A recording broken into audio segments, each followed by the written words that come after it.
महान यायावर 36 भाषाओं के ज्ञाता महापंडित राहुल सांकृत्यायन की 132वीं जयंती उनके जन्म स्थान पंदहा आजमगढ़ में मनाई गई। राहुल जी का जन्म 9 अप्रैल 1993 को पंदहा रानी की सराय के पास हुआ था। उनकी मृत्यु 14 अप्रैल 1963 में हुई। इस बार जयंती के अवसर पर एक गोष्ठी का आयोजन हुआ जिसका विषय था राहुल जी का व्यक्तित्व और विचारधारा। गोष्ठी के मुख्य अतिथि आजमगढ़ लोकसभा क्षेत्र से सांसद समाजवादी पार्टी के नेता धर्मेंद्र यादव थे। गोष्ठी के विशिष्ट वक्ता मैक्सिस सम्मान से सम्मानित सामाजिक कार्यकर्ता संदीप पांडे के अलावा वरिष्ठ कॉमरेड हरिमंदिर पांडे ने विस्तार से अपनी बातें कही। गोष्ठी के अध्यक्ष पूर्व जिला पंचायत अध्यक्ष और समाजवादी पार्टी के वरिष्ठ नेता हवलदार यादव रहे। कार्यक्रम का संचालन सीपीआई जिला सचिव आजमगढ़ कॉमरेड जितेंद्र हरि पांडे ने किया। पत्रकारों के सवालों का जवाब देते हुए सांसद धर्मेंद्र यादव ने कहा कि भारत में समाजवादी विचारधारा को परिभाषित करने वाले आचार्य नरेंद्र देव के साथ राहुल जी भी साथ थे। राहुल जी की विचारधारा और समाजवादी पार्टी की विचारधारा में समानता है। एक सवाल में सांसद धर्मेंद्र यादव से पूछा गया कि मोदी जी कह रहे हैं कि वक्फ बोर्ड को लेकर विपक्ष राजनीति कर रहा है, तो सांसद ने कहा कि कोई तुष्टीकरण की राजनीति विपक्ष नहीं कर रहा। मोदी सरकार मुसलमान भाइयों के हक, अधिकार और उनकी जमीनों को छीनने का कार्य कर रही है। सुने क्या बोले सांसद धर्मेंद्र यादव। शुरुआत जब हो रही थी उस समय के वो गवाह रहे हैं, वो भागीदार रहे हैं।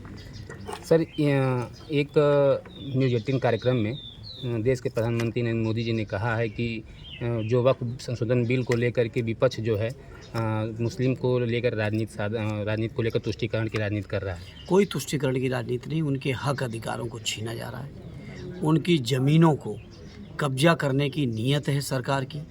सरकारी लोगों की दखलंदाजी करके, गैर मुस्लिम लोगों को उसमें शामिल करके, मुस्लिम लोगों को जो वक्फ करने के लिए जो शर्तें डाली गई हैं कि 5 साल तक वो मुस्लिम होना चाहिए, वो इस्लाम को स्वीकार करने वाला, कौन सा थर्मामीटर और मापदंड है मोदी जी के पास या सरकार के पास?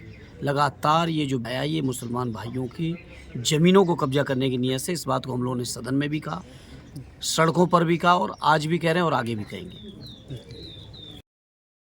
इस गोष्ठी को संबोधित करते हुए सामाजिक कार्यकर्ता संदीप पांडे ने कहा कि राहुल जी ने 1924 में एक पुस्तक लिखी जिसका नाम है 22वीं सदी। उन्होंने पुस्तक दिखाते हुए कहा कि मैं राहुल जयंती पर कई स्कूलों में जाकर बच्चों को यह बता रहा हूं कि राहुल जी ने 19वीं सदी में जो बातें कही वह 21वीं सदी में दिखाई दे रही है। हमें उम्मीद है कि 22वीं सदी तक दुनिया में अमन और शांति होगी तथा मानव समाज बहुत तरक्की पर होगा। सुने संदीप पांडे ने क्या कहा। धार्मिक आयोजन समाज में बंद हो गए हैं, यानी धर्म के बीच का झगड़ा खत्म हो गया है और जाति का जो भेदभाव है वो खत्म हो गया है। देशों के बीच झगड़े खत्म हो गए हैं, देशों की सेनाएं खत्म हो गई हैं, पुलिस खत्म हो गई है। जो मामूली झगड़े होते हैं उसके लिए अल्पकालिक पुलिस है, वो बुला ली जाती है और जो स्वेच्छा से काम करते हैं। और एक एक गांव, शहर और गांव का अंतर भी ख़त्म हो गया है। एक एक गांव में एक एक वस्तु का उत्पादन होता है, कहीं अनाज पैदा हो रहा है, कहीं फल पैदा हो रहा है, कहीं कपड़ा पैदा हो रहा है, कहीं मोबाइल फ़ोन बन रहा है।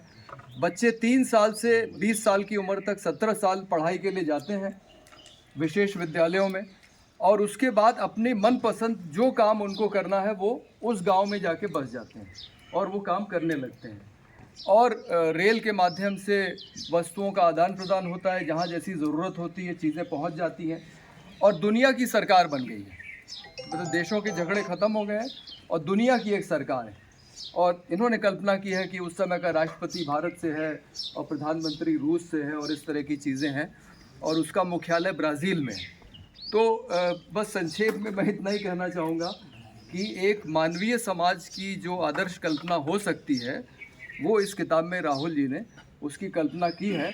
अब इस पे सवाल ये उठेगा कि ये तो कल्पना है, इसको हम क्यों माने? तो महत्वपूर्ण बात यह है कि कुछ चीज़ों की कल्पना राहुल जी ने 1924 में की थी जो सही हो गई। जैसे वो बताते हैं कि 2124 में वो जो फ़ोन का इस्तेमाल कर रहे हैं उसमें इंसान की तस्वीर भी आप देख सकते हैं। अब आप सोचिए कि 1924 में किसने मोबाइल फ़ोन की कल्पना की होगी। वो कल्पना करते हैं कि बहुमंजिली इमारत में एक मंजिल से दूसरी मंजिल जाने के लिए झूले लगे हुए हैं। वो उसको लिफ्ट का नाम नहीं देते हैं, वो कहते हैं झूले लगे हुए हैं। तो ऐसी कुछ बातें इसमें हैं जिसकी कल्पना उन्होंने 1924 में की, जो आज सही हो गई हैं अभी 1 साल बीतते बीतते। तो हम ये उम्मीद करते हैं बस संक्षेप में कि अगले 100 साल में भारत में भविष्य में होगा वो भी हिंदू राष्ट्र नहीं बनेगा, बल्कि राहुल सांकृत्यायन की कल्पना का समाज भारत में ही नहीं बल्कि ये तो वैश्विक कल्पना है। मतलब भारत और पाकिस्तान की सेनाएं भी खत्म हो जाएंगी और जो देशों के बीच झगड़े हैं वो भी खत्म हो जाएंगे। तो हम ये उम्मीद करते हैं कि अगले 100 साल में राहुल सांकृत्यायन का सपना दुनिया पे साकार होगा, न कि गोलवलकर, हेडगेवार और सावरकर का। बस इतना कह के इस मौके पर वरिष्ठ कॉमरेड हरिमंदिर पांडे ने राहुल जन्म शताब्दी वर्ष 1993 की याद करते हुए कहा कि तब मुलायम सिंह यादव ने राहुल जी के लिए बहुत कुछ किया था और करने की घोषणा किए थे, जिनमें कुछ कार्य पंदहा के लिए बाकी है। जिला पंचायत अध्यक्ष विजय यादव ने कहा कि पंदहा राहुल जन्म स्थान तक पक्की सड़क बनाई जाएगी। इस अवसर पर सांसद धर्मेंद्र यादव को आजमगढ़ के विकास से जुड़े 21 बिंदुओं का पत्र जितेंद्र हरि पांडे, हरिगेन अशोक कुमार यादव ने थमाया। सुने इस मौके पर वरिष्ठ कॉमरेड हरिमंदिर पांडे से कि राहुल जन्म शताब्दी वर्ष क्या कुछ हुआ था, साथ ही से जितेंद्र हरि पांडे की रिपोर्ट। 1893 9 अप्रैल को राहुल जी जन्म लिए पंदहा में, और जब 1993 आ रहा था, माननीय स्वर्गीय चंद्रजीत यादव पार्लियामेंट में ये प्रश्न उठाए कि राहुल सांकृत्यायन का जन्म शताब्दी वर्ष आ रहा है, भारत सरकार को शताब्दी वर्ष मनाना चाहिए। एक स्वर से सर्वसम्मत से प्रस्ताव पास हुआ कि भारत सरकार 1 वर्ष राहुल शताब्दी वर्ष बनाएगी। उसके बाद माननीय नेताजी मुलायम सिंह यादव ने घोषणा किया उत्तर प्रदेश लखनऊ से कि राहुल सांकृत्यायन का जन्म वर्ष शताब्दी वर्ष भारत में 1 साल होगी, उत्तर प्रदेश में 2 बरस होगी। 1993 से लेकर के 1994 2 बरस माननीय मुलायम सिंह यादव ने राहुल जी को, पूरे उत्तर प्रदेश को राहुलमय कर दिया था। 93 से लेकर 94 तक 2 बरस जो कार्यालय उन्होंने स्थापित कराए थे दारुल सफा बी ब्लॉक में, बजट तय किया था। उस बजट से उस समय 93 में 50,000, 80,000, 1 लाख से कम कोई प्रोग्राम उत्तर प्रदेश में नहीं हुआ।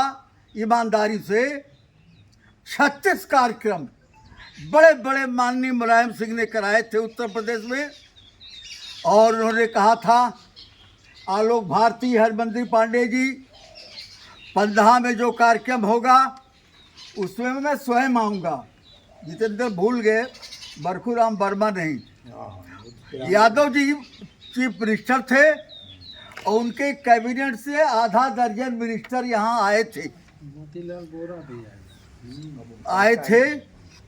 जब माननीय मुलायम सिंह किन्हीं राजनीतिक वजहों से, कारणों से यहाँ नहीं आ पाए, तो उन्होंने मोतीलाल बोरा से आग्रह किया कि ये सरकारी सारी घोषणाएं हमारी तरफ से आप जा कर के पंदहा में करिए।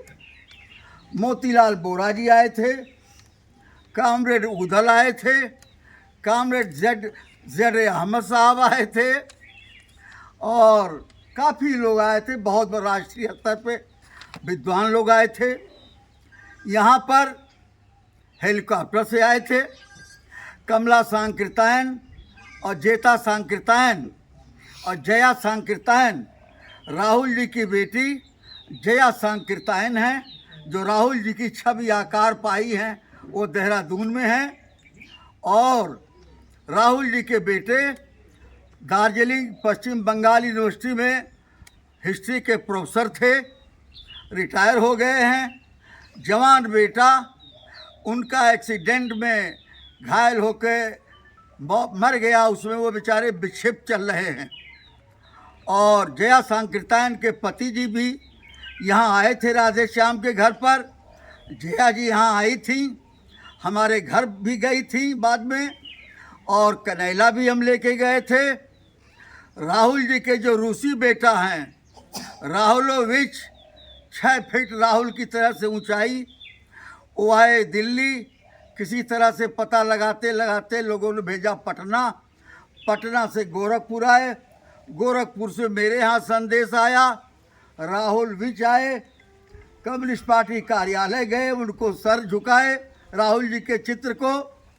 फिर मड़िया नगर में आए, वहाँ ब्रॉडवे साहब के घर जहाँ राहुल साहब के पत्र मौजूद थे, वहाँ राहुल जी रुके थे। इसीलिए मड़िया मोहल्ले का नाम राहुल नगर हो गया। यहाँ पर माननीय मुलायम सिंह की जो घोषणाएँ थी, एक बात बता दूं कि माननीय मुलायम सिंह के दार्शनिक या राजनैतिक गुरु आदरणीय उदय प्रताप सिंह यादव बहुत बड़े कवि हैं, भोगांव इंटर कॉलेज मैनपुरी में प्रिंसिपल, रिटायर हो गए हैं, बुजुर्ग हो गए हैं। मैंने तो हवलदार भाई से एक दिन निवेदन किया था, किसी तरह से धर्मेंद्र बाबू से कह के एक बार उदय प्रताप जी को आजमगढ़ में ले आ दीजिए तो हम लोग दर्शन कर लें। यहाँ कभी सैलून में आते थे। एक हफ्ता के लिए राजनैतिक प्रशिक्षण उन्होंने भोगांव इंटर कॉलेज पे किया था, प्राइमरी से लेकर माध्यमिक तक के टीचरों का। आजमगढ़ से मैं हरमंदिर पांडे भी जा कर के वहाँ एक हफ्ते का प्रशिक्षण राजनीतिक लेकर के आया था। मित्रों, सरकारी घोषणा में था कि राहुल पुस्तकालय यहाँ बनाया जाएगा। राहुल वो कुआं मौजूद है, आप अभी एमपी साहब देख लेंगे, उस कुआं की मरम्मत कराई जाएगी। जो रोड आए हैं नहर पर, आप 1 किलोमीटर की सड़क बना दी जाएगी और गेट बना दिया जाएगा। राहुल जी रानी सराय में पढ़े हैं, उस विद्यालय का नाम राहुल से होगा। जूनियर हाई स्कूल निजामाबाद का नाम राहुल सांकृतायन से होगा। प्राइमरी स्कूल राहुल के नाम से पंदहा में हो गया। रानी की सराय का नाम राहुल जी के नाम हुआ, निजामाबाद जूनियर हाई स्कूल के नाम हो गया। सड़क में यही 100 मीटर सड़क सीसी रोड, आपकी पार्टी के नेता इसरार भाई जब ब्लॉक प्रमुख थे, संभवतः 100 मीटर ये सीसी रोड बना। विजय बाबू, आपका चुनाव होने वाला था जिला पंचायत अध्यक्ष, और जब तुम ब्लॉक प्रमुख ही लड़े रहे हो मोहम्मदपुर, पहली मुलाकात फरीदाबाद के नौजवानों ने आपसे मेरी कराया था। पिताजी आए थे, वो भी कहे थे कि मेरे लड़के विजय चुनाव जीत जाएंगे तो यहाँ जो काम अधूरा सड़क वगैरह का होगा, तो अब तो आप स्वयं मौजूद यहाँ हैं और स्वयं अध्यक्ष जी भाई हवलदार जी हैं और धर्मेंद्र बाबू एमपी साहब मौजूद हैं। अंतर्राष्ट्रीय शोध संस्थान की घोषणाएँ थी, तो पुस्तकालय से छोटा सा बना हुआ है। यहाँ राय हुई कि अन्य पुस्तकों के लिए बहुत पुस्तकालय हैं, यहाँ केवल राहुल सांकृतायन की पुस्तकें रहेंगी। मैंने एक बार शबाना आजमी से, जावेद अख्तर जब राज्यसभा के मेंबर थे, कहा मैंने कि पंदहा में बहुत लोग आते हैं, बनारस से दूर दराज से 2 रूम का गेस्ट रूम बना दीजिए ताकि लोग आएँ, विश्राम करें, आराम करें, जिसको रुकना है पंदहा की मिट्टी में रात बिताए। बहुत दिक्कत होती है। जावेद अख्तर का लास्ट सेशन था। मैंने यहाँ से इंजीनियर से राधेश्याम ने पैसा भी खर्च किया, नक्शा वगैरह भेजा गया, उनका बजट कहीं दूसरी जगह चला गया। तो धर्मेंद्र बाबू 2 कमरों का अगर गेस्ट रूम बन जाए, 1 किलोमीटर की ये सड़क बन जाए, और जो छोटे मोटे काम है गेट बन जाए राहुल जी के नाम से, ये बहुत होगी। एक बात और, आजमगढ़ में 6 जगहों का मैंने जिक्र किया है पर्चे में कि ये पर्यटक स्थल बनाया जाए।